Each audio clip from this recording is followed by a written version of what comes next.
ফটোখন আমাকো লাগিব ভাইটি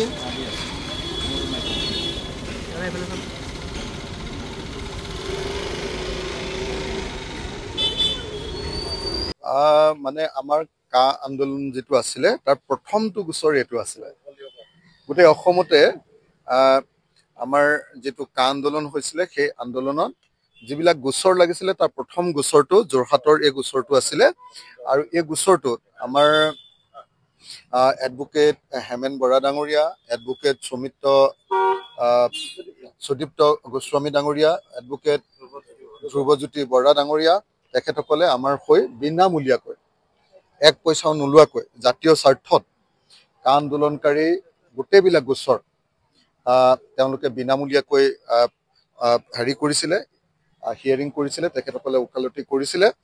আৰু সেই কাৰণে আজি দেখা গ'ল যে কা আন্দোলনৰ প্ৰথমটো গোচৰ আৰু এনেকুৱা বহু গোচৰত মই বেলেগত একুইটেল পাইছো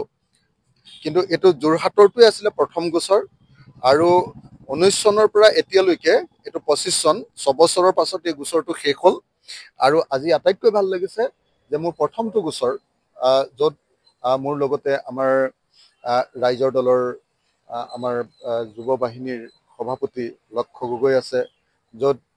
সেই সময়ৰ ছাত্ৰ মুক্তি সংগ্ৰাম সমিতিৰ সাধাৰণ সম্পাদক আমাৰ মানস কোঁৱৰ আছে য'ত মোৰ বন্ধু আৰু আমাৰ পূৰ্বৰ সতীৰ্থ দিব্যজ্যোতি শৰ্মা আছে গোটেইবিলাকৰ ওপৰত আমাৰ এই গোচৰটো লগাইছিলে কিন্তু আদালতে সকলোবিলাক দিশ চোৱা চিতা কৰি তথ্য প্ৰমাণ সকলো সংগ্ৰহ কৰাৰ পাছত আৰু হিয়াৰিং হৈ যোৱাৰ পাছত শুনানিৰ পাছত এটো সিদ্ধান্ত গ্ৰহণ কৰিলে যে এতিয়া আমাৰ ওপৰত দিয়া যেটো গোচৰ সেই গোচৰটো আমাৰ ওপৰত যেটো দিয়া গোচৰ সেই গোচৰটো এটা ভুৱা গোচৰ আছিলে মিছা গোচৰ আছিলে আৰু আজি আমাক সেইকাৰণে একুইটেল বা খালাস দিলে মই আদালতক ধন্যবাদ জ্ঞাপন কৰিছো আৰু লগতে অসমবাসী ৰাইজৰ ওচৰত আকৌ এবাৰ জনাব খুজিছো যে গোটেই অসমত মোৰ ওপৰত বহুটা গোচৰ আপোনাৰ হেৰিয়াৰ ওপৰত কা আন্দোলনৰ ওপৰত বহু গোচৰ তৰা হৈছিলে তাৰ ভিতৰত বেছিভাগ গোচৰতে মই এফালৰ পৰা একুইটেল পাই গৈ আছো কিন্তু এতিয়াও বহু গোচৰ চলি আছে ৰাইজৰ আশীৰ্বাদত প্ৰত্যেকটো গোচৰতে জয়লাভ কৰিছো একুইটেল লাভ কৰিছো কিন্তু যোৱা 6 বছৰ ধৰি ধৰক এই গোচৰটোৰ কাৰণে এই গোচৰবিলাকৰ কাৰণে আমি কোৰ্টে ঘূৰি থাকিবলগীয়া হৈছে তিনচুকীয়ালৈ যাবলগীয়া হৈছে তিনচুকীয়া ডিব্ৰুগড়ৰ পৰা আৰম্ভ কৰি যিমান কোৰ্ট আছে অসমত একদম গোৱালপাৰালৈকে গোটেই কোৰ্টবিলাকতে মোৰ ওপৰত গোচৰ আছে কোকৰাঝাৰটো আছে দেই কোকৰাঝাৰটো আছে গতিকে আজি খালাস পাই আজি একুইটেল লাভ কৰি বহুত মনটো ভাল লাগিছে প্ৰথমটো গোচৰ আকৌ এবাৰ মই হেমেন বৰা ডাঙৰীয়া আমাৰ সুদীপ্ত গোস্বামী আৰু আমাৰ ধ্ৰুৱজ্যোতি বৰুৱা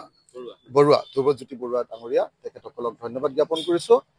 মই আকৌ এবাৰ কৈছো যে গোটেই অসমতে প্ৰায় আটাইবিলাক এডভোকেটে আমাক ফ্ৰীকে কা আন্দোলনৰ গোচৰবিলাক চাই দিয়ে তাৰ ভিতৰত হেমেনদা আৰু সুদীপ্তই আমাক এক পইচাও নোলোৱাকৈ এনেকৈ চাই দিয়াৰ কাৰণে মই যোৰহাট প্ৰেছ ক্লাবৰ সাধাৰণ সম্পাদক হেমেনদাক বিশেষভাৱে ধন্যবাদ যোৰহাট সাংবাদিক সন্থা কৈছো যোৰহাট উকিল সন্থাৰ সভাপতি হেমেন বৰাক মই অন্তৰৰ পৰা ধন্যবাদ জ্ঞাপন কৰিছো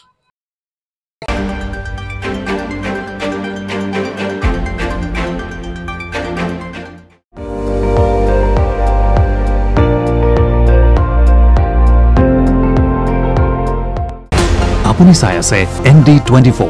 সৰ্বশ্ৰেষ্ঠ নহয় সৰ্বোত্তমৰ দৌৰ